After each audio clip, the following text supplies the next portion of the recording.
con puntualidad británica, 6 en punto de la tarde, pero vamos, nuestro equipo técnico es fantástico, tiene todo listo y preparado, y me están diciendo por aquí que vamos, 5 segundos, y yo, pero si quedan 5 segundos para las 6, pues clavadito. Aquí, ya son y uno, bueno, no pasa nada, no son y uno todavía, Antonio, me está chivando por aquí.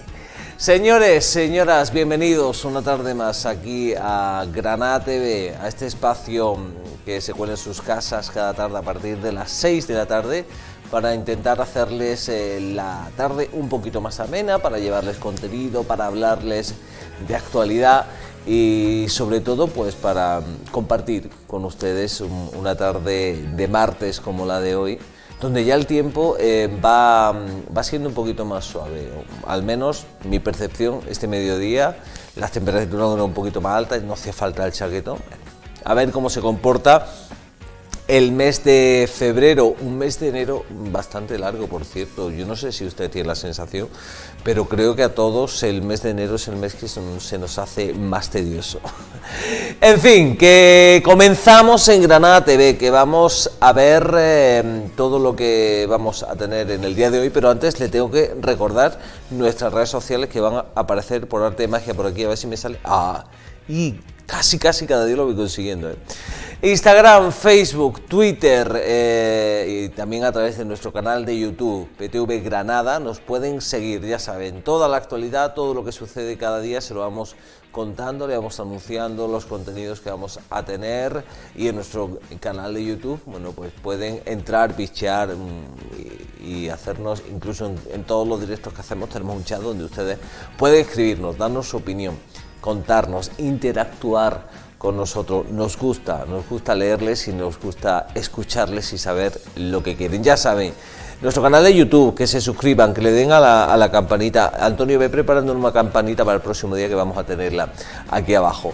Y pueden seguir todo el contenido, Zona Deportes, Sentir Cofrade, los informativos, los especiales, el Granate y tantas cosas que esta televisión pone a su alcance. Como les decía, vamos a conocer, si les parece, el sumario del día de hoy. Aquí tenemos nuestra fantástica... Qué bonito el Generalife. Un día tenemos que hacer un reposo. Hoy en Granada TV. Pues aquí tenemos los temas que vamos a ir desgranando. Es en esta parte de aquí, que estoy al revés. En esta parte, no me sale, aquí. En esta parte de aquí tenemos todo lo que vamos a tener en el día de hoy. Vamos a tener, ya saben que Blanca está de viaje, que la hemos tenido por aquí el otro día, pero nos dejó pendiente otro tema de aquellos que tanto les interesan. Conocen las corralas, las famosas corralas de vecinos, que bueno, tenemos claros ejemplos, ¿no? La Corrala de Santiago, tenemos el Corral del Carbón, el Corral del Carbón, y nos lo va a contar Blanca. No es exactamente una corrala de vecinos, era más un lugar de hospedaje, ya saben que se encontraba en el otro lado del río, la calle Reyes Católicos, está en Boveda el río, justo debajo de esa carretera está el río, con los arranques del río. A ver si un día podemos hacer un reportaje para que ustedes conozcan todo el paseo subterráneo que hay por el río Darro, esos arranques de los puentes, y en la calle Reyes Católicos, como teníamos cerquita la zona del mercado de la seda, la zona financiera y demás, bueno, pues estaba llena de puentes. Uno de esos puentes daba al Corral del Carbón, que servía para hospedar a aquellos viajeros, como si fuera una fonda, como si fuera un hotel. Pero hoy con Blanca Espigares vamos a conocer las corralas, cuál era su función, tanto de vecinos como de Corral del Carbón, para qué servían, cómo se han ido transformando, evolucionando y cómo se conservan a lo largo del tiempo. Más temas que vamos a tener. Vamos a conocer a Somos Encuentro. Somos Encuentro es bueno, pues un grupo de pedagogos, de padres, de profesionales de la educación y gente vinculada a este mundo que ha decidido poner en marcha muy cerquita de Granada pues un proyecto de educación, un proyecto educativo donde con las últimas tecnologías, viendo las dificultades que encuentran los alumnos, los padres, los profesores a la hora de ejercer la enseñanza, pues han intentado hacer una adaptación con miras amplias, con progreso, con evolución, y vienen en la tarde de hoy a contárnoslo. Pero es que además, ya saben que ustedes, el otro día estuvimos por aquí con Paloma Ruiz de Almodóvar. Paloma Ruiz de Almodóvar, que es una youtuber, es artista multidisciplinar, y los vídeos que ustedes tuvieron, que pudieron ver, les han resultado absoluta fantasía. Bueno, pues con ella vamos a conocer uno de sus vídeos. Recuerdan que hablaba de su padre, pues su padre viene a contarnos en la tarde de hoy algo más sobre la figura de Ángel Ganivet. Ya saben que el bisabuelo de Paloma fue retratista oficial de Ángel Ganivet. Y por último, en esa última ventanita que tienen por aquí, no me sale lo del dedo, ahí tenemos. Vamos a hablar un poco de actualidad, y vamos a hablar en un momentito, porque esta mañana se inauguraba, se daba a conocer, ¿no? Se hacía la puesta de largo de la finalización del proceso de restauración que se ha cometido en el interior de la iglesia de la Abadía del Sacromonte por parte de Lourdes y de Lola Blanca, las restauradoras oficiales de la Curia de Granada. Vamos a dar los detalles. Todo esto va a ser dentro de un momentito, como siempre, aquí en Granada TV. No se muevan, que son las 6:07 de la tarde. Esto es Granada TV. Comenzamos.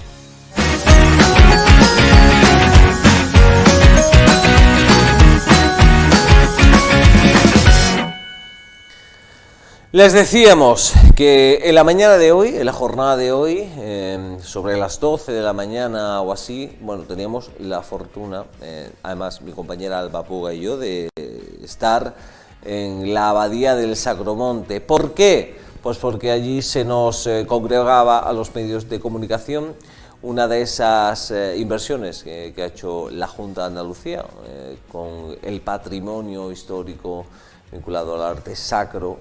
Creo que han sido 11 en esta vez, con una inversión de unos 800.000 euros. Nos contaba, y ahora se lo diremos, el delegado de Cultura, Antonio Granados, que ya hay previsto 1.800.000 euros para la próxima remesa de lugares, de obras de arte sacro que la Junta de Andalucía está invirtiendo. Hoy se presentaba la restauración de este fantástico retablo en la interior de la Abadía del Sacromonte, donde ha intervenido la Consejería de Cultura y Patrimonio Histórico de la Junta de Andalucía con una inversión de 30.000 euros, y un proyecto que ha tenido un coste total de 130.000 euros, porque el resto también ha colaborado en su parte tanto Caja Rural de Granada como la Abadía del Sacromonte, la Fundación Abadía del Sacromonte. Un retablo allá por con una intervención complicada en algunos aspectos, no me salía la palabra, una intervención complicada en algunos aspectos, porque había sufrido un par de repintes, esas pequeñas intervenciones que se hacían cuando tampoco se sabía tanto sobre la restauración. Estamos hablando del siglo XVIII, siglo XIX.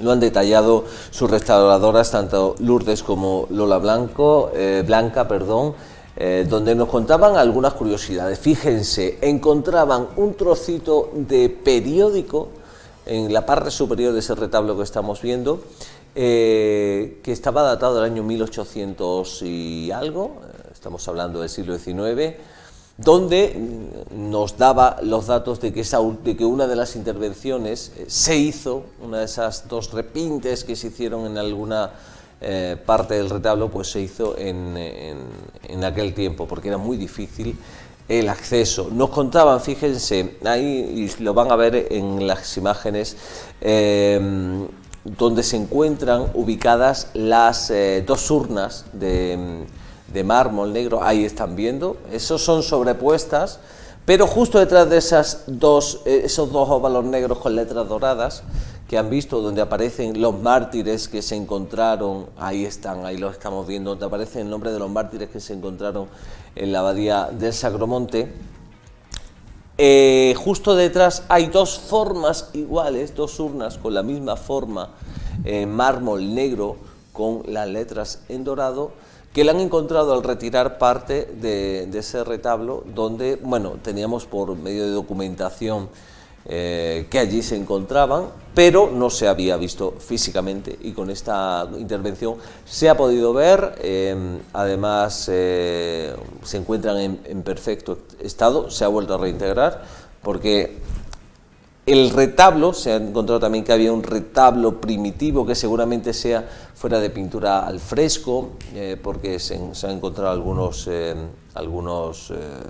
parte de policromía detrás del retablo, donde estaba integrada esas dos urnas. ¿Qué se hizo en el momento que se hace este retablo? Pues que se colocan esas dos maderas con la misma forma, porque al parecer no habían quedado igual de cuadrados, pero sí querían que estuviera presente que en esas dos formas existían esas dos urnas, donde se encuentran los retablos de aquellos santos mártires que se encontraron en la abadía del Sacromonte. Otra cosa interesante, el imaginario popular nos decía que si están viendo a la derecha, en la calle central del retablo, ahí está la figura de Santiago y ahí la figura de un obispo. Ahí están viendo abajo a su derecha, vestido con esa capa pluvial roja, y se pensaba que ese era San Cecilio, pero no se trataba de San Cecilio, se pensaba porque estaba en la calle central, sino que es otro de los obispos y de los santos vinculados a la abadía. Y si para un momento esta imagen, ahí vemos como justo al lado izquierdo de sus imágenes y al lado derecho hay dos obispos vestidos con una capa azul. Bien, pues el de la izquierda es San Cecilio, se ha identificado como San Cecilio, y el de la derecha como su hermano. Los dos se le atribuía la leyenda, ¿no?, de que fueron los que escribieron los libros plumbios. De hecho, tanto Santiago como San Cecilio y su hermano tenían originalmente en la mano los libros plumbios. Cuando se descubre, allá por el siglo XVII, XVIII creo que fue, que la autoría de los libros plumbios es posterior, pertenece mucho más tarde, siglo XVI, siglo XV y XVI, bueno, donde estaba la época de la revuelta de la Alpujarra, etcétera, etcétera, pues se descubre que es de esa época, por lo tanto no son del siglo I, y se les retira. Ya saben que los libros plumbios han estado durante mucho tiempo en la Santa Sede, se los lleva a la Santa Sede para investigar su veracidad, se datan. La traducción, y ya nos habló María del Mar Peña, sobre esto, es compleja porque la lengua es difícil de interpretar, pero bueno, ahí están. Ahora se encuentran físicamente en el depósito de la abadía del Sacromonte, pero de todo esto y mucho más vamos a hablar el próximo jueves, que nos va a visitar María del Mar Peña. ¿Se acuerdan que dejamos a medias esa conversación donde hablamos de San Cecilio, de los libros plumbeos, de la Torre Turpiana, de las romerías, etcétera? Bueno, pues el próximo jueves tendremos aquí a María del Mar Peña para disfrutar de ella y sobre todo de disfrutar de todas estas cositas, ¿no? Hablaremos un poquito también de esta restauración del retablo que se ha dado esta mañana, donde ha asistido la representación de la Caja Rural, tanto Antonio Granados, delegado de Cultura y Patrimonio y de Fomento de la Junta de Andalucía, Monseñor Martínez, arzobispo de Granada, Lourdes y Lola Blanca, las restauradoras oficiales de la Curia que han intervenido, y también parte de la fundación de la Abadía del Sacromonte. Todo esto ha dado de sí esta mañana y queríamos traerles la actualidad, pero tenemos que recordarles, informarles, que sepan y que ahora mismo cojan ustedes un boli y un papel y lo apuntan, o en el móvil también puede hacerlo, porque el próximo domingo, día 6 de febrero, en esta casa, a partir de las 11:30 de la mañana, vamos a llevarles hasta sus hogares todo lo que acontezca en torno a la Abadía del Sacromonte. Nuestro especial San Cecilio comenzará a las 11:30 de la mañana del próximo domingo día 6, para llevarles todas las actuaciones que hay pues en esa explanada que es justo debajo de la abadía. Todo lo que suceda en la abadía. Ya saben que la misa de San Cecilio se ha mantenido, en honor a San Cecilio, se ha mantenido tanto hoy, día 1, día de San Cecilio, día del patrón de Granada, como el día 6 de diciembre. Ahí estamos viendo algunas imágenes maravillosas de las cuevas de San Cecilio, que creo que van a estar abiertas para que ustedes lo puedan visitar también hasta las 6 de la tarde.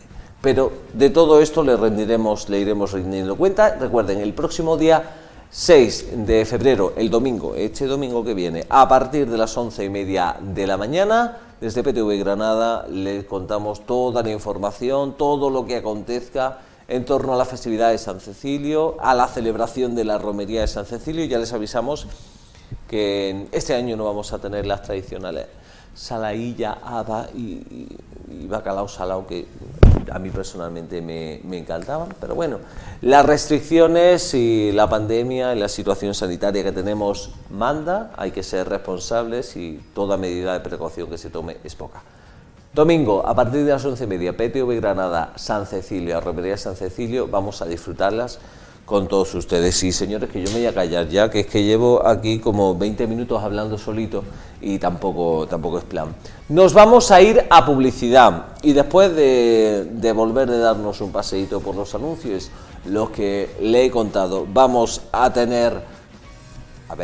disfrutar de Blanca Espigares, vamos a conocer Somos Encuentro y vamos a disfrutar de Ganivet, de la obra de Ganivet. Señoras, señores, hoy es martes, son las 18:17. Esto es Granada TV, nos vemos enseguida.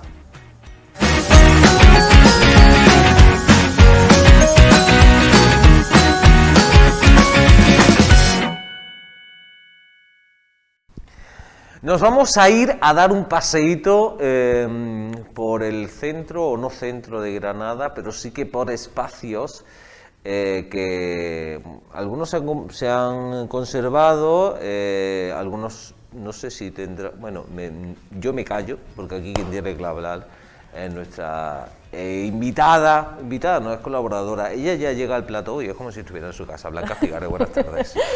¿Qué tal? ¿Cómo estás, Jero? Es que esto ya es tu casa, tu saloncito. Yo me siento como en casa. ¿Ah, que sí? Llego colocando las cosas, diciendo, venga, Oye, va, esto me se ha movido, coloco el vamos a micro. moverlo para allá, Ya claro. ni me ayudáis a ponerme el micro, es como, ahí lo tienes. Ahí lo tienes, venga. Y ella llega directa, coge en su silla y coge directamente su micro. Un día nos vamos a acercar la mesita un poquito más para que nos vamos a tomar un café. Eso también. ¿A que sí? Yo un té. ¿Un té? A la británica. ¿No ves que tengo yo la pinta esta de guiri? No, mi madre irlandesa. de Granada ni cordobesa, no. No. Blanca, ¿por dónde nos vamos a pasear hoy? Pues vamos a hablar de una tipología que había más en Granada, se siguen manteniendo algunas en Sevilla, en Córdoba. Tenemos un ejemplo precioso abierto al público aquí en Granada, que es la tipología de corral. La corrala de vecinos, el corral de vecinos, y vamos a contar un poco por qué surge esa tipología, qué tiene en común con otras, y vamos a introducirnos para terminar hablando de la maravillosa corrala de Santiago. Ay. Que además pues la universidad la gestiona de maravilla con conciertos, exposiciones, tiene una vida cultural que es maravillosa, y además es un punto neurálgico del barrio del Realejo donde siempre se está cociendo algo, ¿no? Así que bueno, invitar a todo el mundo a que ahí está la corrala, precisamente pues consultando cuándo se hacen los conciertos, bueno, está el ciclo de cine mística, hay un montón de actividades siempre. ¿Tú podías ser la agenda única cultural de Granada, que tanto nos hace falta? Ay, nos hace falta una agenda cultural, porque hay que estar entrando en todos ¿A que sitios, sí? y sí. Pues mira, la próxima vez que vea a Paco, al alcalde, le voy a decir, mira Blanca... Mira que lo hemos llámalo hablado así. un montón de veces. Yo lo he Totalmente. comentado muchísimo. ¿Por qué el ayuntamiento no hace? Pero también es que es normal por una cosa. Están las actividades de ayuntamiento, están las de diputación, están las que organiza la Junta con las distintas consejerías y delegaciones, están las que hace la universidad, pero no solo la universidad, es que dentro de la universidad pues está la madraza, está la casa de porras, esto, lo otro. Entonces al final, en realidad lo que hace falta es que se pongan de acuerdo y de verdad hagan una agenda donde vuelquen todo, pero claro, pon de acuerdo a todo el mundo. Pues faltaría, porque al final se trabaja por el pueblo y por los granadinos y no hace falta. Pues sí, y sería muy fácil consultar y no estar entrando en tantas páginas que luego se te escapan siempre cosas. Totalmente. Pero Bueno, que nos vamos de tema, que nos Blanca, vamos, siempre. nos vamos de tema y nos ponemos a reivindicar cosas. A ver, vamos a hablar de la tipología de Corrala. ¿Por qué surge esta tipología? Esta tipología surge en el siglo XIV, ya digo que tenemos ejemplos en Madrid, tenemos en Sevilla, aquí hay muchos más sitios donde está esa tipología. Y es una tipología que normalmente surgía en arrabales, en zonas un poco ya de los suburbios, de las zonas exteriores donde estaban los lienzos de muralla, pues en zonas exteriores, sobre todo para aquella gente que no podía permitirse el tener una casa, porque tenemos que entender que antes tú, si querías una vivienda, era una casa. Esto de los pisos es muy moderno. Una casa con tus plantas y con tus cosas. Claro, entonces normalmente aquí en Andalucía o en España, lo que es la mitad sur de España, era la casa patio, ¿no? Entonces, claro, ¿qué pasaba con esa gente que no podía llegar a tener una casa? Pues entonces en el siglo XIV se empieza a construir este tipo de corralas, que es un patio con galerías que lo rodean y donde están las distintas habitaciones. No podemos confundir... Son como pisos, ¿no? Claro, son más que pisos, luego entraré a explicar que eran casi habitaciones Ni eso. y llamarlo habitaciones sería Atrevido. darle demasiado postín al tema, sí. Pero no podemos confundirlo, o sí lo podemos confundir con el Corral del Carbón, por ejemplo, porque el Corral del Carbón es un fondac. ¿Qué es eso? Una fonda que el patio grande, vamos a ver algunas imágenes del Corral del Carbón, porque el Corral del Carbón, ya sabemos, ese gran patio interior donde llegaban los comerciantes, pensemos que está al lado, fíjate, está ahí al fondo, muy bien comunicado, que había un puente que pasaba por el Darro, donde están hoy la calle Reyes Católicos, y llegaba ya a la Alcaicería, a toda la zona comercial, donde estaba el Zoco, que es Birrambla hoy en día, donde El estaba la mercado de la pescadería, seda y todo esto. claro, todo eso. Entonces los comerciantes llegaban, ese gran patio con un punto de agua en el centro era para los animales, para ellos lavarse, tal, y las habitaciones laterales. Pero lo tenemos que entender como una fonda, ¿vale? Pero al final, en realidad, es una tipología igual, si lo Sí. piensas, es un patio en el que las galerías van alrededor, que van dando a las distintas habitaciones. Una mención, sobre todo, anunciando algo que vamos a hablar próximamente. En la portada de este precioso Corral del Carbón, tenemos en esa portada los mocárabes. Y vamos a dedicarle un programa a mocárabes, porque la gente no sabe bien qué son, no saben la maravilla que se llega a desarrollar aquí en la Alhambra. Señalar que la corrala el Corral del Carbón es de la primera mitad del siglo XIV y esos mocárabes son de las primeras bóvedas que se hacen con más complejidad. Entonces, bueno, esto es solamente lo que llaman hoy en día un spoiler. Hoy un spoiler, qué moderno, de verdad. Porque, bueno, esa bóveda es una maravilla, ya entraremos a hablar de ella junto con todo lo que se desarrolla en el Palacio de los Leones con los mocárabes, que muchas veces la fuente se lleva demasiada atención, pero ese palacio, analizándolo desde el desarrollo de los mocárabes, es un punto único en el mundo. Entonces, bueno, aquí va el spoiler. Venga, otro día hablamos de esto y un programa enterito para ello. Enterito. Bueno, pues volviendo entonces, el Corral del Carbón, ya te digo que era más fonda, comerciantes, tal, pero el mismo tipo de tipología, la misma tipología, ese patio, las galerías, las habitaciones. ¿Qué tenían todas las corralas de vecinos? Siempre ese patio de espacio común, donde se cocinaba. Había algunos que tenían un punto de fuego donde cocinar. Había otros en el que la gente en el patio iba haciendo pequeños fuegos donde iba cocinando. Siempre un punto de agua para poder tanto lavarse como lavar. De hecho, todos, si entramos en la Corrala de Santiago, y lo vamos a ir viendo en las imágenes, vamos a ir poniendo imágenes un poco así en general de la Corrala. Ahí tenemos, por ejemplo, la fachada que tenía fuera. ¿Esa era la fachada? Una lechería. Esto mía. creo recordar que esta foto debe de ser de los años 60 o así. Entonces, desde fuera, pues no aparenta así gran cosa. Luego, la Corrala de Santiago es muy alargada de patio y tiene eso, el lavadero. Fíjate, además, una cosa, ves que tenemos esos pilares de piedra abajo y arriba ya es madera. ¿Por qué? ¿Por qué? Que me gusta cuando me haces esas preguntas. Claro, ¿por qué?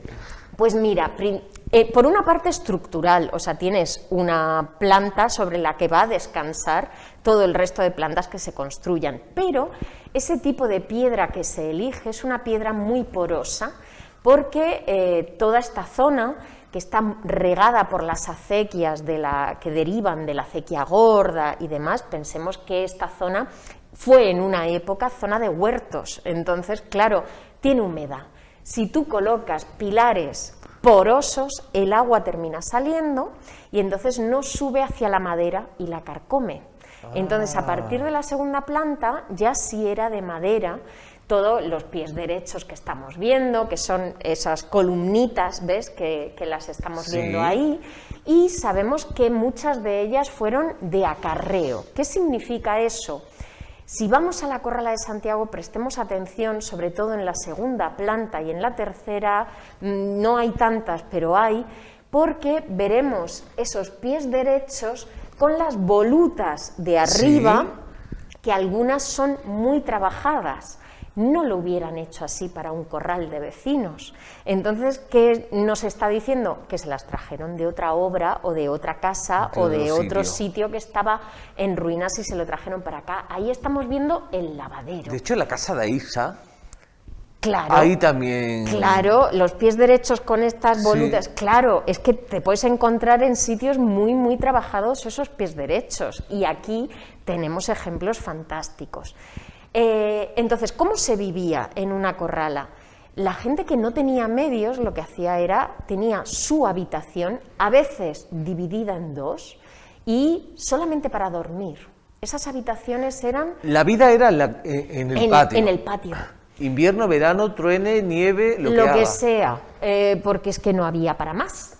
Era lo que había. ¿Y estaban todo el día en la calle? ¿O en la calle? Es que es la intemperie. Claro, normalmente la corrala, el dueño era una única persona y iba alquilando esas habitaciones y era lo que había. Pero claro, mejor eso que vivir en la indigencia en la calle. Claro. Los que podían pagarlo, obviamente había indigentes. Esto no lo podemos olvidar, que la vida era muy dura, que ahora vivimos demasiado bien. Bueno, demasiado bien tampoco. Bueno, pero tú me entiendes. Pero que ahora por lo menos, en fin, sí, tenemos otras comodidades. Por lo menos tenemos un tipo de refugio bastante diferente. Entonces, esa corrala, por ejemplo, junto a la escalera normalmente había un punto negro que era... Pues oye, el agujero negro donde ir para nuestras necesidades. Agua va. Sí, luego teníamos el punto de agua, el punto caliente de cocina o simplemente haciendo fuego y el lavadero. Y la vida se hacía ahí. Entonces, todos los vecinos en común. Claro. Al final terminaban siendo una gran familia. Claro, era una comunidad y entonces esto de que ahora también se habla mucho, ¿no?, de generar esas comunidades que si alguien tenía que ir a trabajar, los niños se te quedaban con esa comunidad, ¿no? Y era pues una comunidad cerrada que funcionaba también echándose una mano, los etcétera. unos a los otros, claro. A ver, siempre teóricamente, porque... Ya, no estábamos allí tampoco para ver las situaciones de cada uno. Claro, entonces aquí tenemos varias imágenes que nos van dando pues cómo era todavía, porque hasta los años 70, casi 80, esto funcionó de corrala de vecinos. Y ahí, por ejemplo, tenemos vecinos, que acaba de salir esta imagen con el niño y la mamá, y tenemos más imágenes en las que vamos a ir viendo, pues eso, habitantes de esto. Es probablemente una foto de los años 50. ¿Ah, sí? Sí. ¿Todavía funcionaban? Sí, sí, hasta los años 70, bien entrados los 70, se utiliza de corralas, se sigue utilizando de corral de vecinos. Sí. O sea, con la misma estructura que has dicho, una habitación incluso a veces partida en dos, donde la gente vivía en común. Casitas muy pequeñas, o sea, obviamente ya tratadas de otra forma, no como en la Edad Media. Tenemos que hacer, fíjate, toda esta, pues eso, hay otra imagen además que se ve cómo se cuelga, digamos, la ropa, pues claro, porque hay que tender, hay que, en fin, esto se tiene que utilizar pues de ese espacio común. Y donde daba el sol, pues hemos visto algunos en las zonas más altas que ponían como tolditos que taparan, porque las galerías también se utilizaban.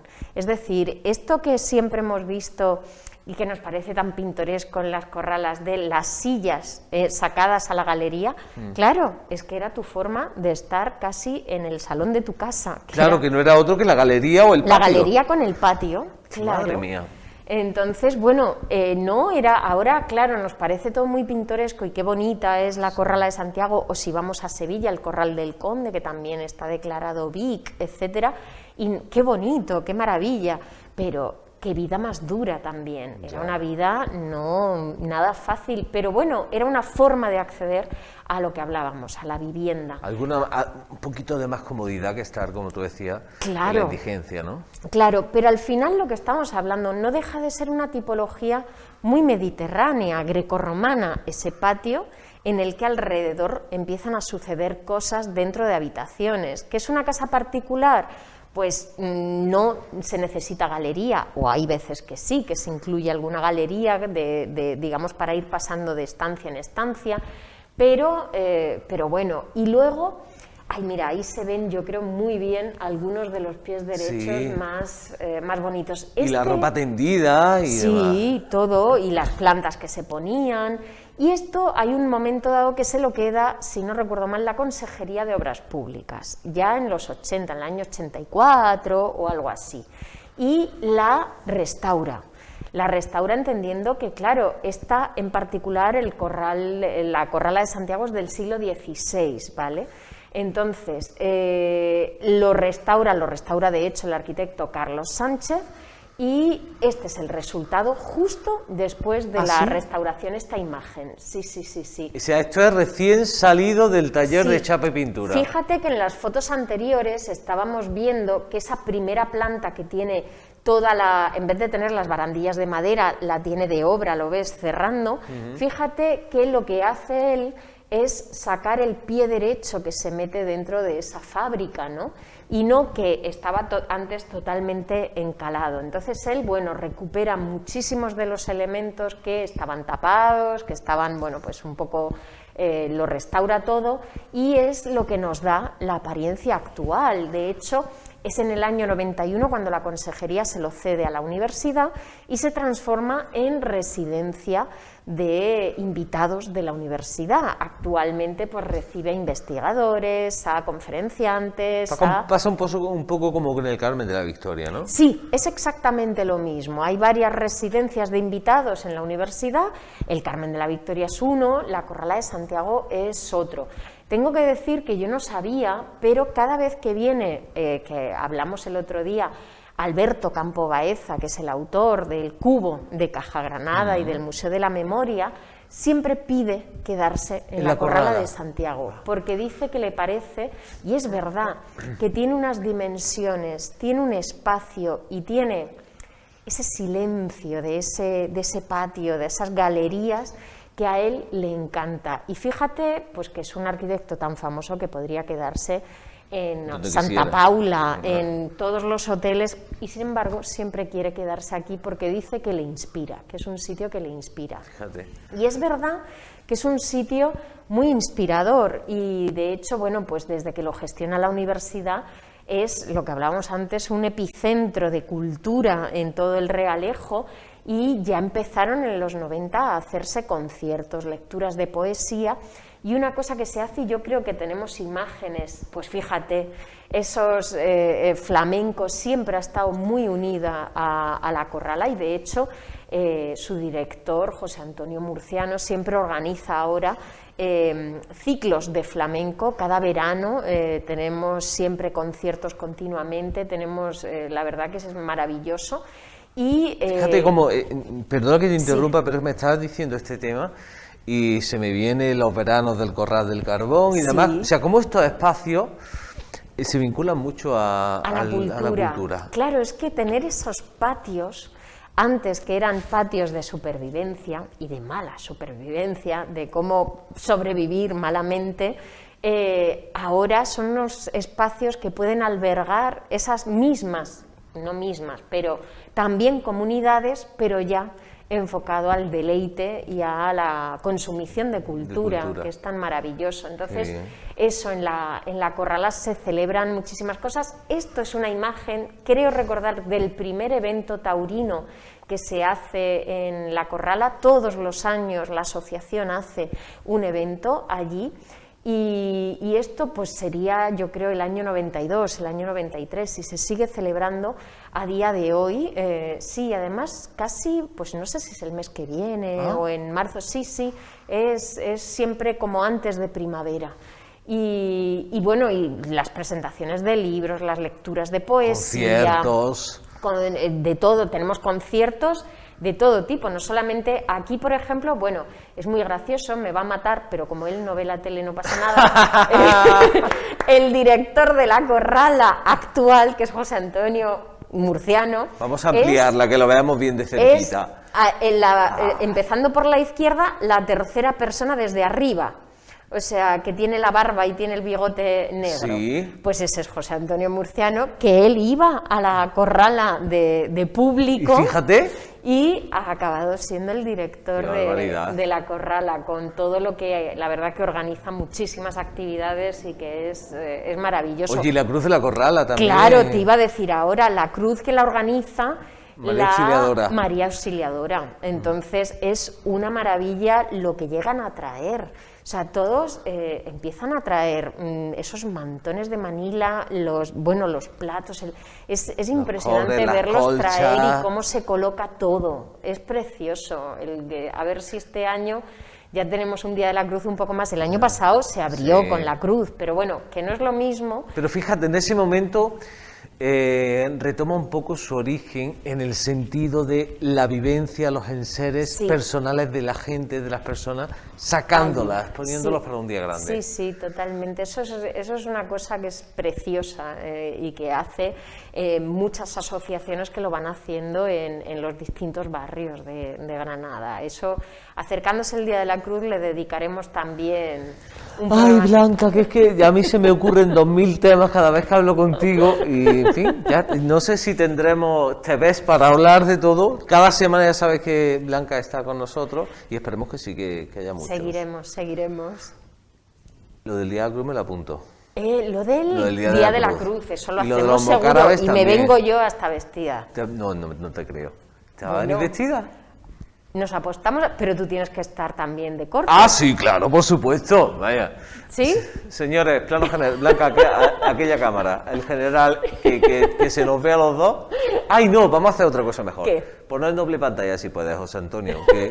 Que nos comprometamos cada uno a su cámara. Cada uno a nuestra cámara. Clara, en que vamos a venir para el Día de la Cruz para hablar de este especial. Yo con la pinta que tengo vestida de gitana, te puedes imaginar que soy una guiri auténtica. Como si las suecas que venían a Torremolinos Sí, y todo soy como esto. una sueca paseando por Pero Granada. a ver si te crees que yo soy también muy castellano ¿o qué? No, si tú vas igual. Mira, hoy Venga. es que es una fantasía, José Antonio. Señores, que nos comprometemos a venir de arriba abajo. De arriba abajo. Entero. Para hablar del Día de la Cruz. Para hablar del Día de la Cruz. Se me estaba ocurriendo otra idea más perversa, pero no la voy a decir. Luego te la propongo y si acaso, ¿vale? Blanca Espigares, gracias siempre por estar con nosotros. Hasta otro día, gracias. Ay, mira, que estamos Chelo. en doble pantalla. Dile adiós a la gente. Hasta luego. Nos vemos enseguida.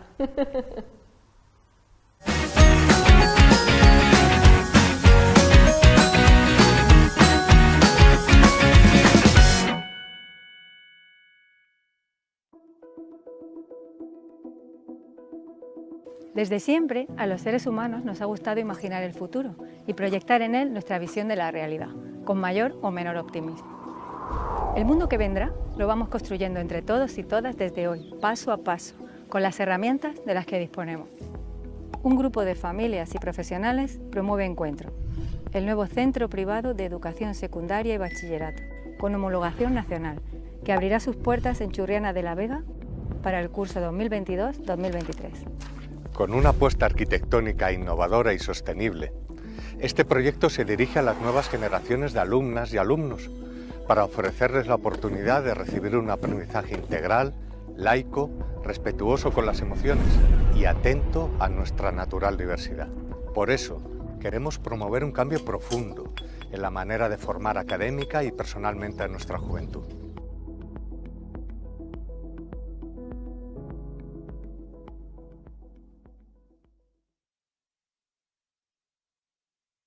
De esto hablamos en la tarde de hoy, de Encuentro, de una iniciativa que va a ver la luz dentro de muy poquito, vinculada a la educación. Llevamos hablando algún tiempo en PTV, aquí en Granada TV, de educación, de la importancia que tiene la educación y de lo fundamental que es.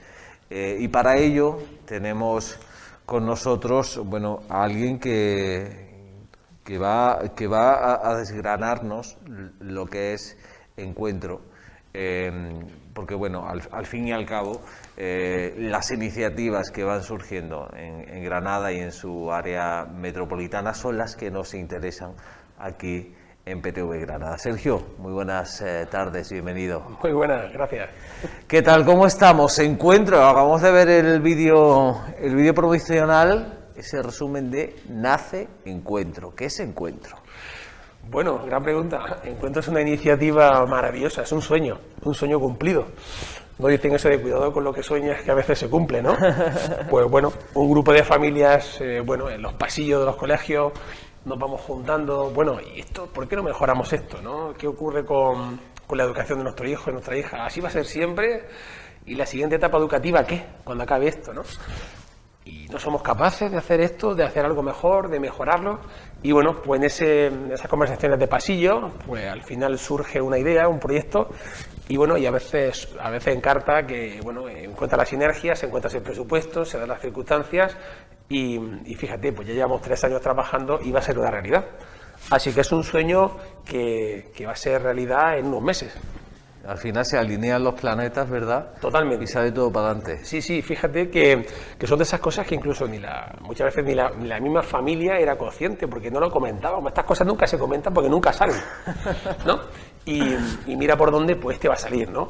Al final es un terreno a 75 años, una concesión pública en un espacio maravilloso. Churriana. En Churriana de la Vega. Sí, el ayuntamiento de verdad que se ha portado de una forma genial y un espacio maravilloso de casi 9.000 metros cuadrados. Y bueno, se han dado las circunstancias. Hemos superado con todas las comidas del mundo una pandemia mundial que también ha sobrevenido y no esperábamos. Y bueno, ¿qué os voy a contar? Y bueno, y toda la parte jurídica, administrativa, económica, arquitectónica, pedagógica, pues bueno, va siguiendo su camino y todo va saliendo. La verdad es que no tenemos más que agradecimiento a todas las personas que, bueno, pues que como vosotros se interesan por el proyecto, porque estamos recibiendo muchísimo cariño y muchísimo ánimo. Pero claro que sí, hay que apoyar todo este tipo de proyectos, pero es que además, yo que soy muy curioso y muy cotilla, estaba hablando de las conversaciones de pasillo. ¿Qué temas surgían en esas conversaciones de pasillo? ¿Qué inquietudes teníais? Pues mira, básicamente nuestro hijo y nuestra hija vienen de escuelas municipales como Arlequín, Luna, Belén y Duende, que son maravillosas en Granada, vienen de centros de primaria como Alquería, y básicamente las conversaciones giraban en torno a qué pasará cuando termine esto, ¿no? Esto no va a durar siempre. Y bueno, la verdad es que nos asomábamos un poco a la realidad educativa en secundaria y no era nada halagüeña, ¿no? No nos motivaba para nada. Y entonces, bueno, pues decidimos cambiar lo que hay, buscar una alternativa y bueno, somos 14 personas 14, 15 personas ahora, y empezamos cada uno a poner sobre la mesa su backup, ¿no? Su bagaje, sus habilidades, sus conocimientos, y de una forma muy intuitiva, pues empieza a montarse el proyecto, ¿no? Pero se empieza a montar en torno a lo que cada uno sabe, desde su perspectiva individual, lo aporta al colectivo, y a partir de ahí empezamos a armar el proyecto. Vemos que es posible hacerlo entre nosotros, entre nosotras, y a partir de ahí pues nos empezamos a rodear de profesionales y hacer el proyecto realidad, ¿no? Porque además la problemática que muchas veces tienen los alumnos, los niños, los adolescentes, que luego también se llevan a su casa en los colegios, en los centros educativos, tiene que ser complicado de abarcar y bueno, y hay que ponerle solución, ¿no? Hablamos de bullying, hablamos de fracaso escolar, hablamos de tantas y tantas cosas. Totalmente. El tratamiento de la diversidad, ¿no? Como a nosotros nos gusta decir que no solamente nos gusta la diferencia, sino que incentivamos la diferencia. La diferencia es maravillosa, ¿no? Decía Es lo que te hace especial, ¿verdad? Bueno, somos seres individuales y únicos. Y yo cuando me dice, es que tú eres normal, digo, perdona, normal serás tú. A mí no me llames normal, ¿no? Yo no soy normal, ¿no? Entonces, en esa línea, la escuela ahora mismo, bueno, lo que pensamos es que debe de mimar más pues ese respeto al ritmo individual de cada persona, ¿no? Para que al final encuentre su sitio, encuentre su desarrollo, su entelequia, en definitiva. Y pensamos que, bueno, que hay muchísimos espacios en los que se está haciendo muy bien, pero bueno, pensamos que en secundaria lo podíamos intentar, ¿no? Y bueno, lo vamos a hacer, ¿no? Ese tratamiento de la diversidad pensamos que se puede hacer bastante mejor, pensamos que se puede diseñar desde el diseño universal del aprendizaje, se puede multinivelar contenido y aprendizaje, pensamos que se puede hacer de otra manera, ¿no? Sobre todo más atractivo, desde la pasión al aprendizaje, fomentando la curiosidad que tú decías antes, ¿no? Así que bueno, estamos viendo las imágenes, ¿no? La presentación que se hizo en el Parque de la Ciencia. El Parque de la Ciencia, ese fantástico auditorio, teatro. Maravilloso. Que allí, que además muy vinculado siempre con la infancia, con la educación y con el apoyo, ¿no? De una institución como el Parque de la Ciencia. Sí, ha sido un sitio para nosotros, bueno, reunía todas las características que pensamos que bueno, por analogía con el encuentro tenían mucha relación, ¿no? Por la innovación, por la ciencia, por ser un espacio maravilloso en el que incentivar la curiosidad, ¿no? Y bueno, pues ahí estamos dándole la voz, pues ni más ni menos que a los protagonistas del instituto, que son estos, los jóvenes, los y las jóvenes, y bueno, lo hicimos a través de muchísimas entrevistas en las que hemos recabado información, sus emociones, su experiencia, sus miedos también a veces, ¿no? Y todo esto está en el proyecto educativo, todo esto nos ha servido sin lugar a duda a todo el equipo docente para arrancar y diseñar en base a estas inquietudes, ¿no? Y ahí en las imágenes se veía un poco pues cómo querían ellos y ellas ese día a día, ¿no? Y bueno, lo hacen a través de un rap, lo hacen a través de un experimento científico en los que no sé si, bueno, se ha visto el vídeo entero, ¿no? Pues se analiza la polución ambiental que hay y todos los procesos físico-químicos, pues a través de un moco, ¿no? Que directamente en el escenario con un microscopio, bueno, es fascinante, ¿no? Pues una vez que has captado la atención con algo escatológico que les encanta, a partir de ahí tiras y tiras y tiras, y empiezas a hablar de teorías, y empiezas... ¿Entiendes o no? De estos tabúes que tenemos siempre en mente, que al final cuando le quitas la parte tabú, todo empieza a fluir. Claro, pero sobre todo porque en la enseñanza tradicional, bueno, se daba la lección y finalmente se ponía un ejemplo, ¿no? Nosotros partimos de ese ejemplo, de esa realidad, partimos de situaciones de aprendizaje reales. Y una vez que tenemos la atención del alumnado, ahora buscamos la fuente, buscamos la teoría, buscamos aquello que justifica el conocimiento científico, que justifica y que da explicación a eso que estamos viendo, ¿no? Pero la motivación, fíjate, ya ha cambiado, ¿no? Ya ha cambiado. Entonces, no partimos de esa lección, de ese libro tedioso y ponemos ejemplitos más o menos reales, sino que tratamos de vincularlo con la realidad, porque nos gusta decir que no educamos para la vida, no educamos para lo que ocurre fuera, educamos en la vida. El centro es parte de nuestras vidas, ¿no? Muchas veces hemos dicho que en el colegio no nos enseñaban lo que iba a ser luego el día a día, ¿no?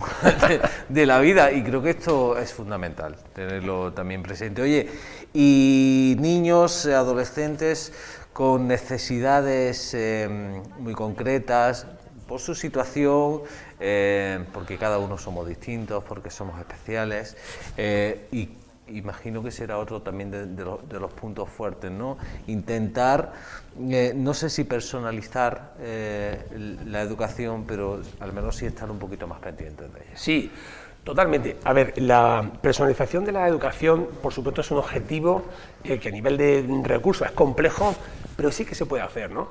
Y la atención individualizada, también por microgrupos, muchas veces es posible.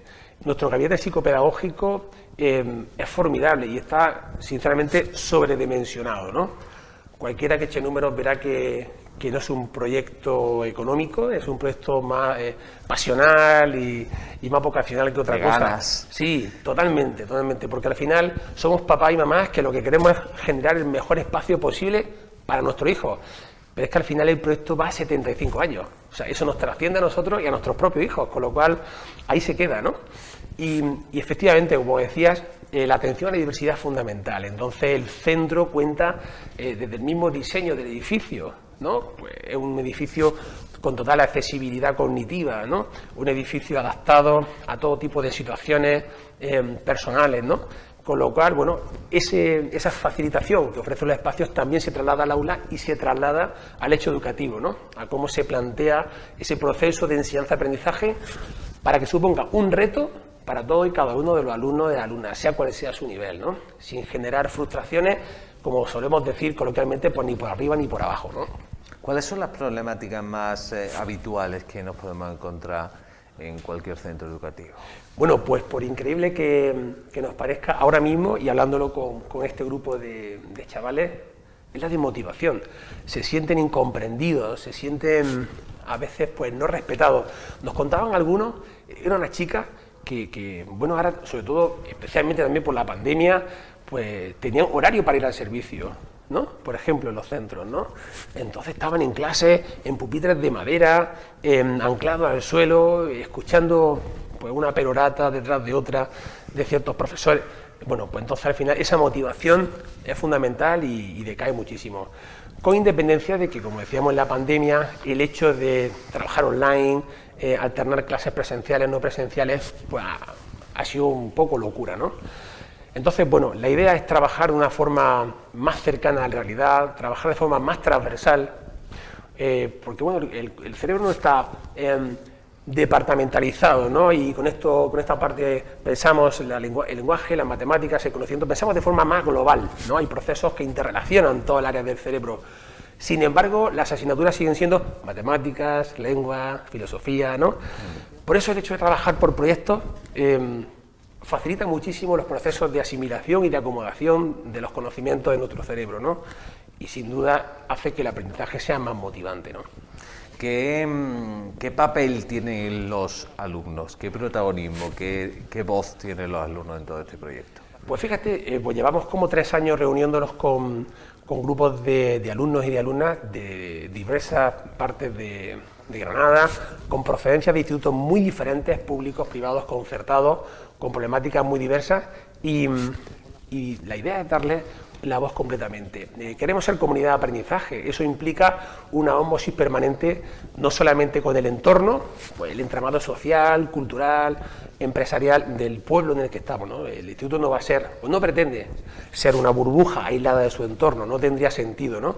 Entonces queremos que el papel del alumnado sea muy activo y tenga un papel muy relevante con su entorno, de manera que sepa captar, sea sensible a lo que ocurre alrededor, a su problemática, y en el centro adquiera los conocimientos y las habilidades para devolver a la sociedad y generar cambios, ¿no? Y aportar innovación, aportar inventos, hablábamos desde la educación física para hablar con mayores, con asociaciones de colectivos diferentes, a utilizar esos parques de mayores, por ejemplo, ¿no? En fin, 1000 cosas.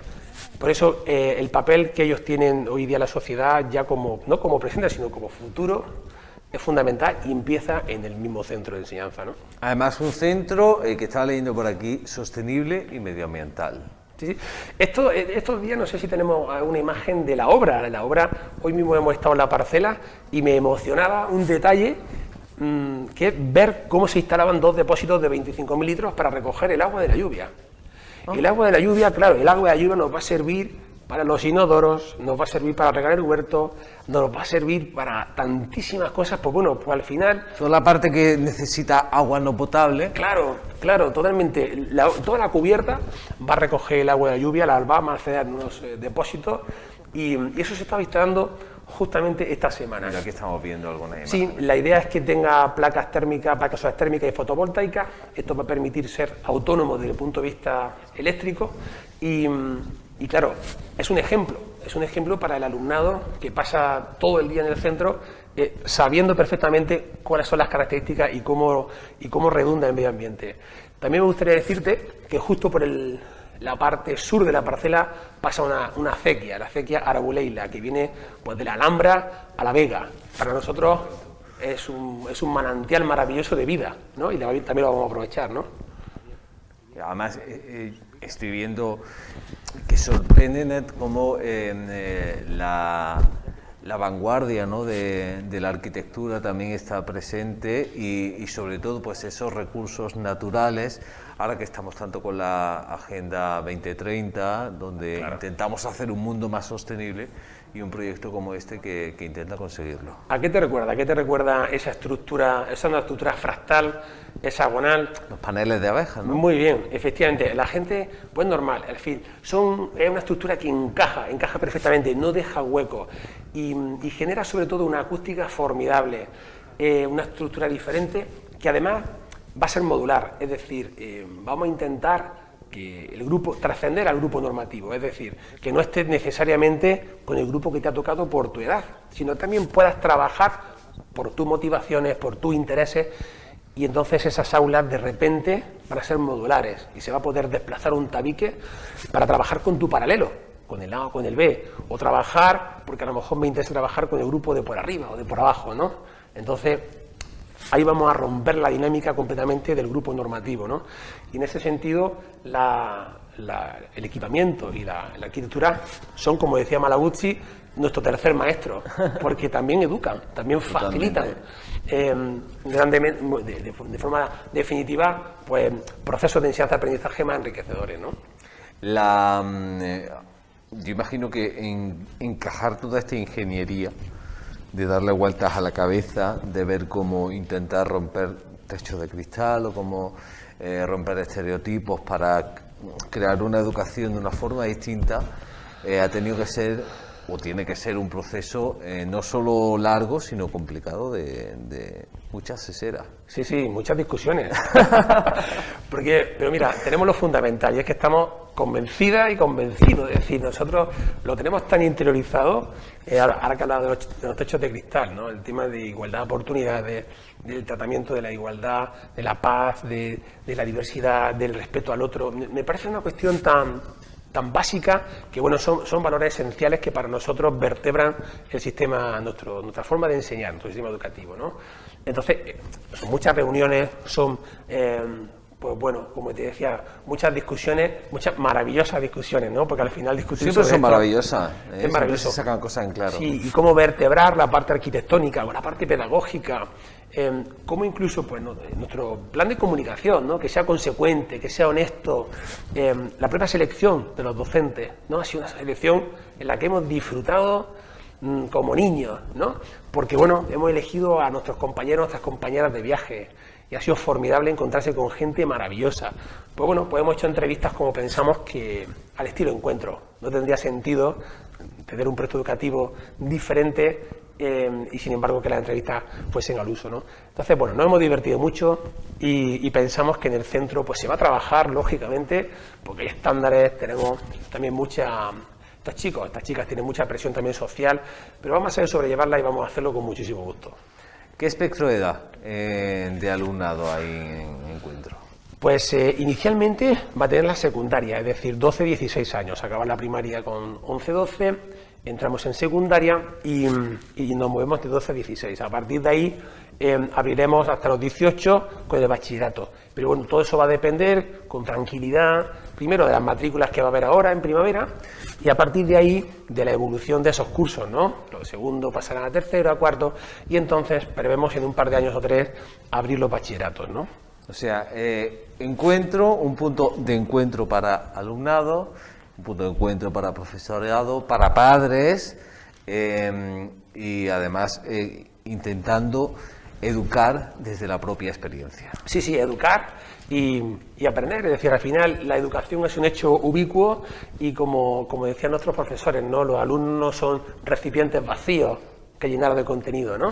Al final el aprendizaje está en todos los lados, ¿no? Y el alumno no dice, bueno, ahora entro en el aula, aquí aprendo, venga, a la mochila.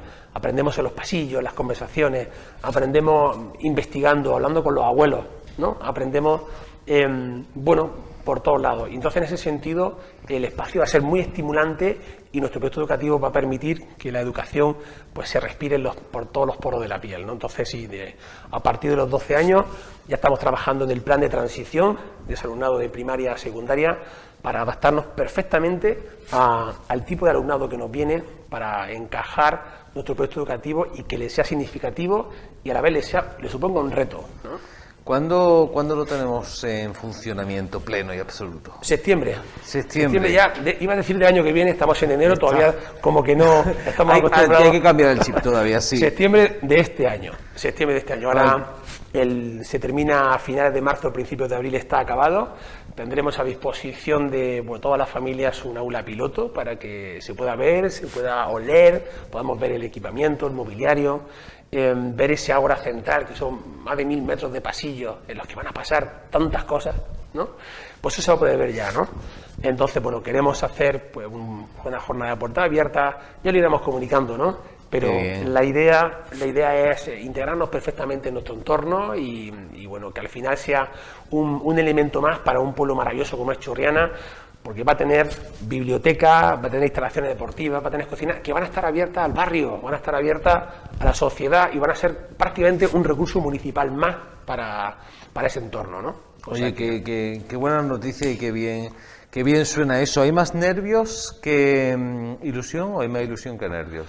Infinitamente más ilusión que nervios, fíjate. Nah. Tranquilidad absoluta. Sí, no, tranquilidad. Con los nervios propios de la responsabilidad, ¿no? Porque cuando esto pasa de ser una conversación entre amigos, ¿no? Oye, que no eres capaz de juntarnos y tal, y ves que realmente estás moviendo un presupuesto como este, ves que estás implicando no solo las expectativas, sino el patrimonio de muchas personas, dices, el momento, que esto ya va en serio, ¿no? Y entonces cuando llegan un poco los nervios. Pero es tanta la ilusión, nuestros hijos están esperando, nos preguntan todos los días, están en cuarto, en quinto de primaria, papá, ¿cuánto queda, no? ¿Cuánto queda? Y entonces, ¿cómo no le vas a echar 25 horas al día, no? Hagan falta, eso te iba a decir, se lleva mucho tiempo, crear algo de esto, mucho tiempo personal. Sí, pero bueno, trabajamos en un equipo maravilloso y gracias a esas sinergias personales que se crean, al final el trabajo es muy llevadero y hace que merezca la pena, con lo cual no pesa. Una educación secundaria, futuro bachillerato, en un punto de encuentro donde, bueno, como decíamos, alumnado, familias y profesorado van a estar compartiendo y sobre todo remando en un mismo sentido, que creo que esto es fundamental. ¿Septiembre? Septiembre, nos veremos antes, ¿no? Estaréis por allí, imagino. Hombre, claro. Os invitaremos a ver la instalación y a enseñaros claro. allí in situ todo esto que estamos hablando. Y disfrutar de la experiencia encuentro. Sí, sobre todo, mira, se me olvidó decirte, vamos a tener un espacio para las emociones. Ay, esto creo que es bonito. Sí, en el huerto, justo en el huerto, vamos a hacer permacultura, va a haber un espacio, la Casa del Bosque le hemos llamado, ¿no?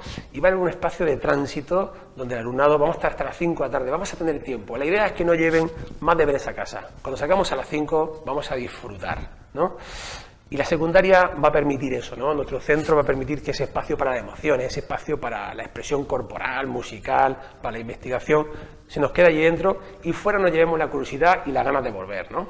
Así que, bueno, pues esperamos y os contaremos allí in situ, ¿vale? Bueno, nosotros con muchas ganas de disfrutar, de veros, de ver cómo va evolucionando el proyecto y sobre todo de conocer el centro, que pinta muy bien. Seguro. Muy bien, pues muchas gracias sobre todo a vosotros por vuestro interés y sin duda nos veremos allí. Sergio, encuentro, nos encontramos pronto. Muy bien, muchas gracias. Y nosotros pues continuamos aquí disfrutando de más cositas. Nos vemos enseguida.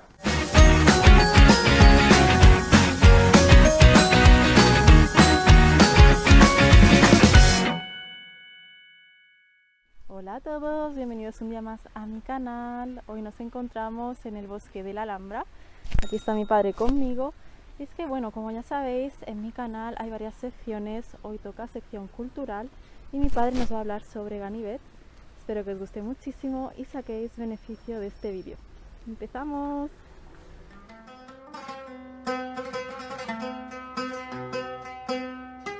Ángel Ganivet es un escritor granadino de fama mundial y de enorme influencia intelectual en todos sus lectores.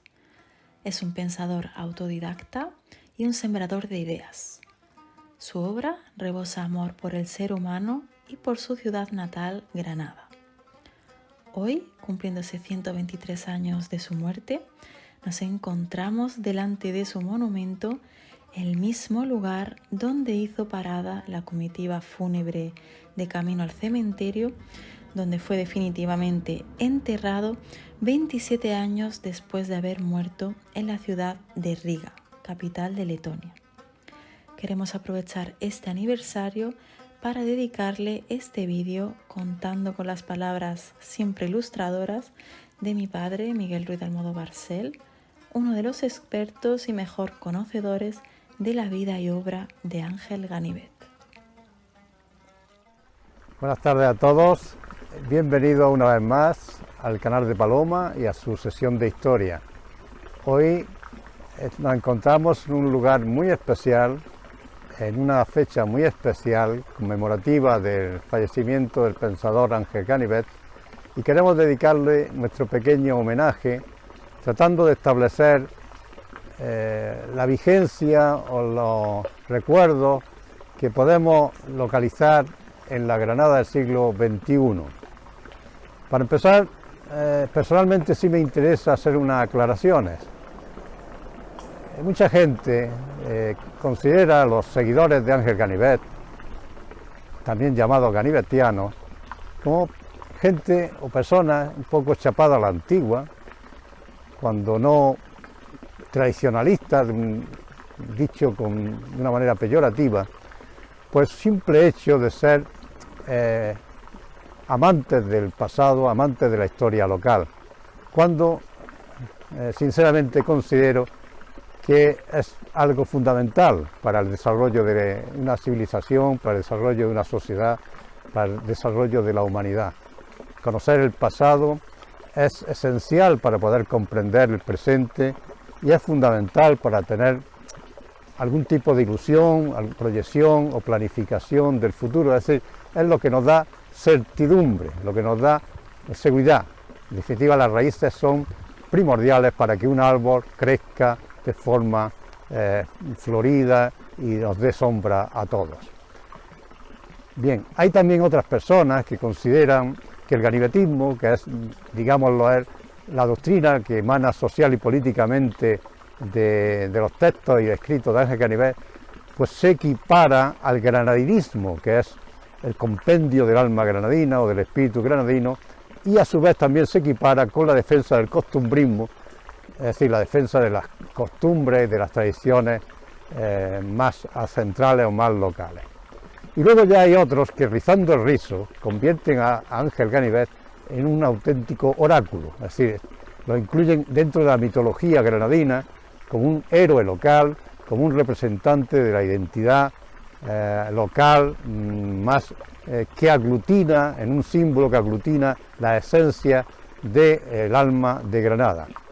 Bien, ante este panorama, de esta perspectiva, se nos pregunta hoy acerca de la vigencia del pensamiento de Ángel Ganivet en la Granada del siglo XXI.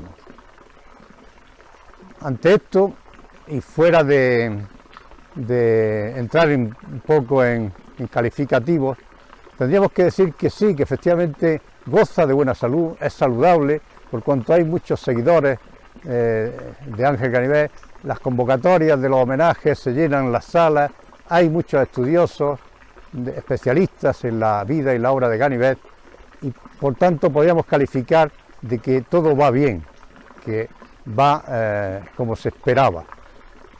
Esto, sin embargo, es engañarnos, no hay que dejarse engañar por la apariencia, ya que los términos granadinismo, costumbrismo, ganivetismo, son unos términos por sí mismos improductivos y, quieras que no, un poco contrarios al pensamiento de Ángel Ganivet, que es un pensamiento vitalista, un pensamiento que vigoriza, que persigue liberar al prójimo, sobre todo a su paisano granadino, sacarlo de ese mal endémico que le persigue históricamente, como es la pereza, como es el letargo, como es el inmovilismo, como es la quietud, la atonía.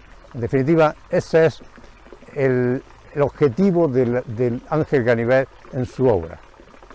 Y lo es desde el primer instante que se da cuenta del gran problema que tiene Granada.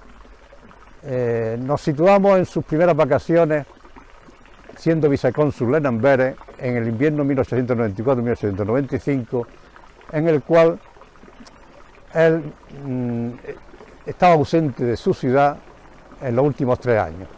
Pues bien, cuando está aquí, se sorprende al observar a sus antiguos amigos y compañeros y comenta por escrito a sus amigos de Madrid: aquí viven en el limbo, llenos de bellos propósitos que se proponen no realizar jamás, con los mismos planes que tenía hace 3 años sin adelantar un paso.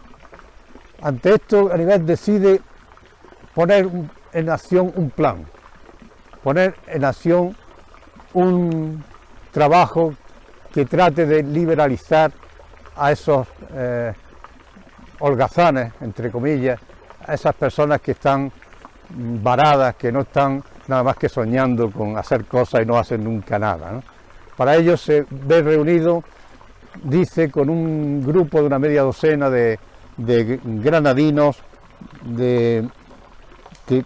entusiastas del color y sabor local, amigos del centro artístico, entre los cuales pues figura varios muy conocidos como Nicolás María López. Cita también a mi abuelo Ruiz de Almodóvar, que lo define como chico, pintor de mérito, a Matías Méndez Bellido, a Diego Marín, etcétera, ¿no?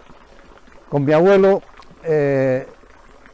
y estos grupos de 5 amigos pasea por Granada, sobre todo se acerca a la Fuente del Avellano, que es de donde remanece el nombre que después pasaría a la historia como Cofradía del Avellano.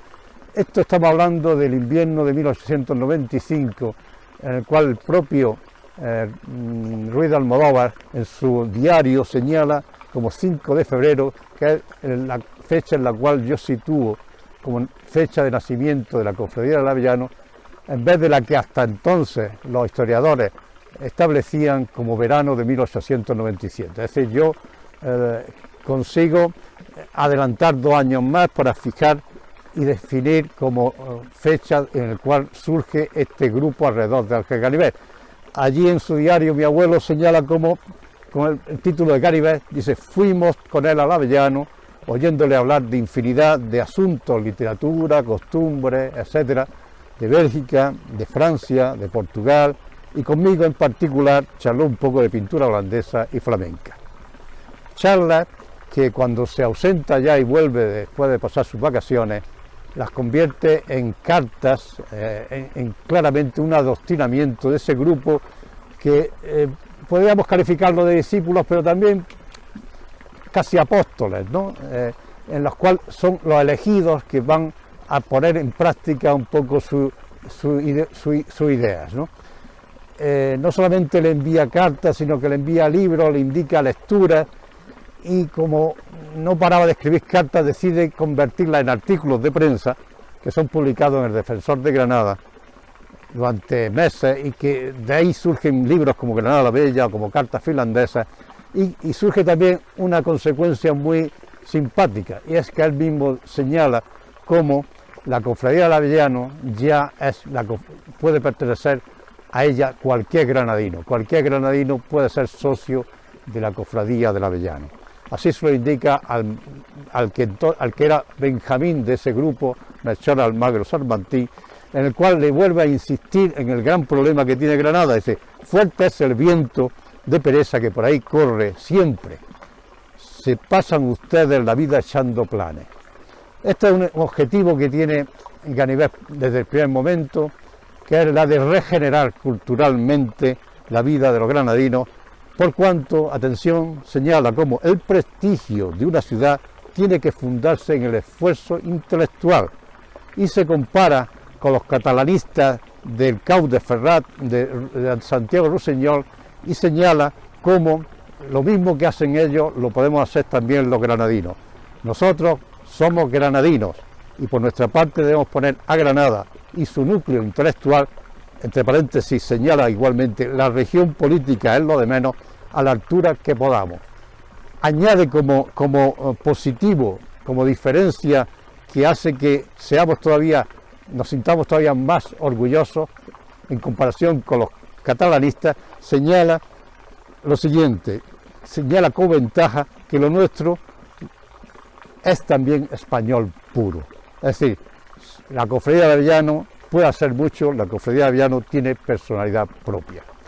Este objetivo de regenerador cultural de la ciudad de Granada lo lleva a cabo a través de la siembra de ideas con todos sus libros, principalmente con 3 de ellos, los cuales demuestra el amor al prójimo o al individuo en sí, con su libro Los trabajos del infatigable creador Pío Sí, su amor a la ciudad de Granada con el libro de Granada la Bella, o su amor hacia la nación española con el Idearium Español. Estos 3 libros que para mí me parecen destacables, yo quisiera incidir sobre todo en el primero que he citado y que fue el último que escribió, que fue Los trabajos del infatigable creador Pío Sí. Este es un libro rompedor, es un libro propio de la juventud, un libro absolutamente recomendable a cualquier persona que todavía no ha descubierto que existe el espíritu, que existe el alma.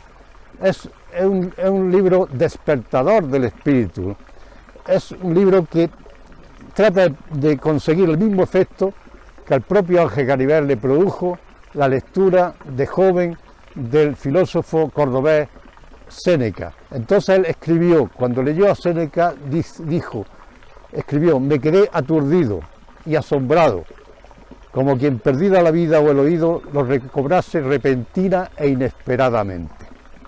Bien, estos son los libros que casi todos los conocedores de la obra de Ganivet suelen tener a mano o suelen recordar. Pero hay una obra cumbre, una obra que le llena de orgullo, porque es el fruto de la cofradía del Avellano, es el libro de Granada. Incluso hay granadinos que desconocen la existencia de ese libro. El libro de Granada nace por una decisión propia de Ángel Ganivet de involucrar a todos sus amigos cofrades del Avellano en sus últimas vacaciones en Granada en verano de 1897.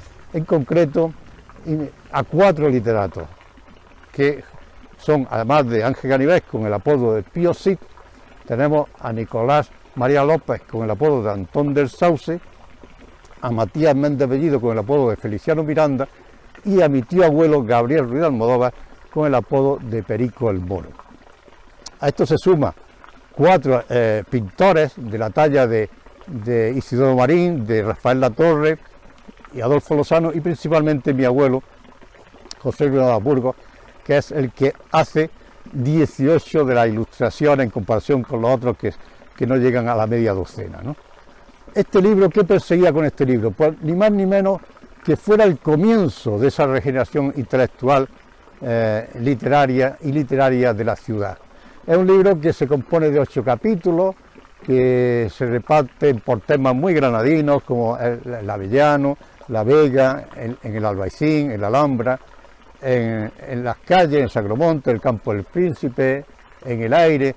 Es decir, es un libro que da gusto tenerlo, es una joya y que desde luego todos los granadinos deberían de tener en su casa. Este fue el primero de los 2 que tenía, porque el segundo lo tenía esbozado cuando falleció. Este primero, que con tanta ilusión realizó, y terminó, pero no llegó a ver porque él se suicida hace 123 años justamente ahora, y el libro se publicó un mes o 2 meses después. Pero me voy a ir al segundo de los libros de Granada, que sí dejó esbozado, planificado, que tenía ya una clara intención muy decidida a ir a los cimientos, como él decía, dedicada a los niños, porque dice que es la única manera si queremos formar una generación de gente útil, es introducir este libro en la escuela. Es decir, un libro de Granada en el cual se sumaban otros 2 escritores como Afán de Rivera y como el Rafael Gago Palomo, en los cuales establecía como requisitos principales que fuera una lectura sana y granadina, que viniera a sustituir pues al libro de lectura que entonces tenían los niños en Granada, que se llamaba o le denominaban Juanito, y que tuviera mucho cuidado con que los nombres y los títulos fueran granadinos y que las escenas ocurrieran en diversos barrios y calles de Granada, y que las ilustraciones fueran bonitas y fueran cuidadas. Esta idea, que ya digo que tenía enorme ilusión culminarla, pues sencillamente no le dio tiempo más que a comentarla con el resto de los cofrades, a trazar los temas o los títulos a los cuales se iba a dedicar cada uno, pero quedó ahí para la historia, para que otros pudieran o pudiéramos saber que existían unos planes más de futuro, como era comenzar por los cimientos, comenzar por la escuela, comenzar por los niños. Bien, todo esto es lo que hace Ángel Galibet en apenas 3 años, que es una de las cuestiones que hay que destacar, que estamos hablando de un joven escritor que se suicida con 33 años y que casi toda su obra la hace en los últimos 3 años de su vida. Han transcurrido 123 años de su muerte.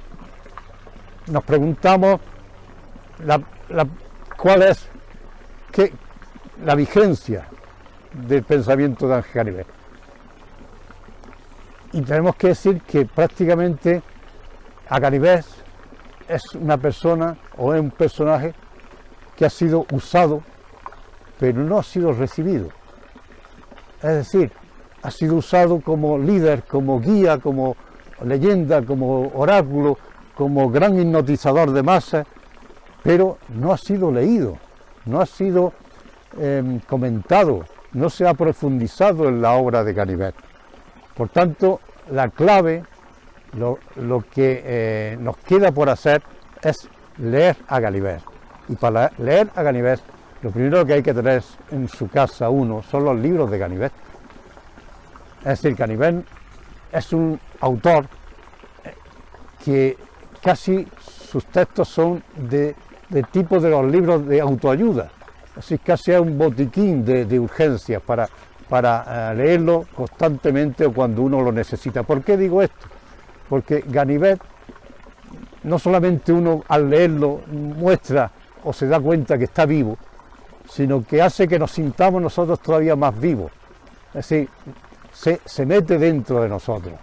Este es un mecanismo que se asocia casi con la resurrección, como dice el propio filósofo Julián María, que merece la pena que lea textualmente sus palabras, porque dice: cuando leemos a Galibet, tenemos la impresión de haberlo conocido, lo vemos viviendo ante nosotros, lo encontramos vivo al hombre que fue, pero hace falta leerlo y hace falta tomar posesión de él, hace falta resucitarlo, y resucitarlo inyectando en sus venas nuestra sangre propia. Esa es la operación que tenemos que ejecutar.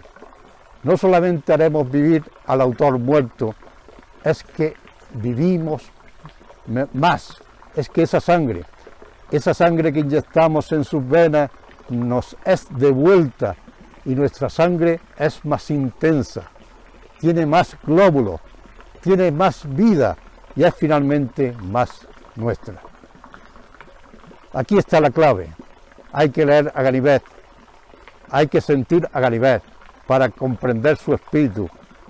para prepararnos para acometer la misión que Él nos tiene asignada, que no es otra que despertar nuestra espiritualidad para, atención, porque esto es muy importante, para purificar los corazones, hacer buenos y cultos a los hombres y luego después pensar en las reformas y progresos materiales.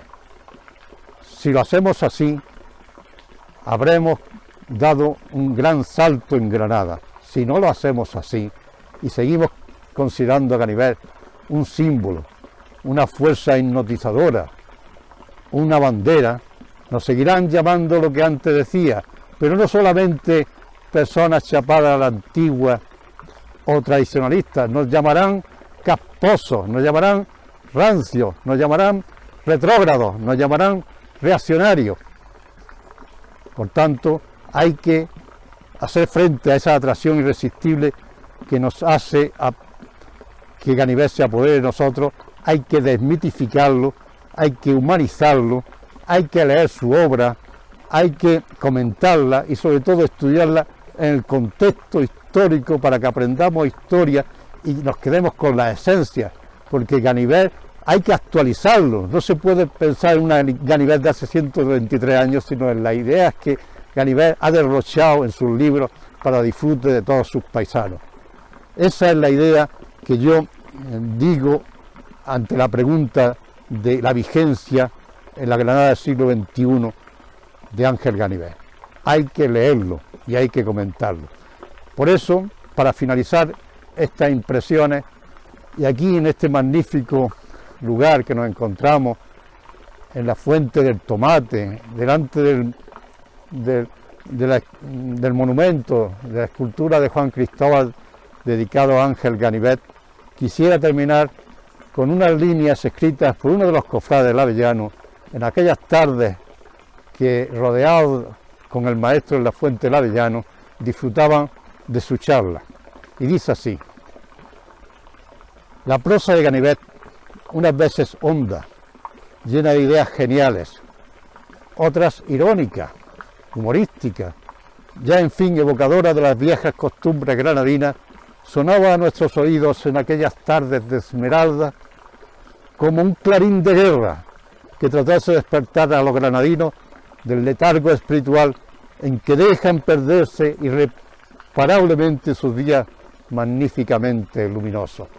Dicho está, aquí esta tarde también luminosa, rodeada de buenos sentimientos, y de nuevo en nuestro canal de Paloma, que nos trae la historia y la cultura para deleite de todos los granadinos. Hasta entonces, hasta la siguiente, me despido de todos vosotros con un fuerte abrazo. Ostento con orgullo el papel que el destino quiso darme poniéndome frente a nuestro llorado amigo Ángel Ganivet para observar y trasladar al lienzo sus rasgos característicos. Bien sabe Dios que hice aquella pintura con la conciencia de que mis ojos miraban algo extraordinario y se afanaban por percibir y expresar el espíritu inmortal de nuestro fortalecedor. Mas en esta solemne velada, a modo de cuadro, a modo de retrato, voy también a mostrar una prueba del aspecto del Ganivet amigo que anima, que auxilia, que acude aún sin ser llamado a llenar un vacío, a poner en actividad nuestras varias actitudes. Este aspecto se revela en la carta que voy a leer y que es expresión de lo que aquel entendimiento generoso se complacía en atender nuestros deseos. Una tarde que bajábamos de la Alhambra y yo iba junto a Ganivet, entre varios temas de nuestra charla le dije el disgusto que sentía por haber tenido que regresar de Madrid sin estudiar el artículo sobre dibujos del Diccionario de Pedagogía de Cuizón. Este artículo, el libro de gran volumen, ocupa 12 o 14 hojas en letra pequeñísima. Me indicó le repitiera el nombre del autor del diccionario y me habló de otra cosa. A los 2 días marchó Ganivet a Madrid, dejándonos encargos para la terminación del libro de Granada, y a poco recibí esta carta, esencia del indicado artículo que yo ansiaba examinar, y cuya carta he guardado unida al sentimiento de gratitud, de admiración y de doloroso recuerdo por la pérdida irreparable de nuestro amigo.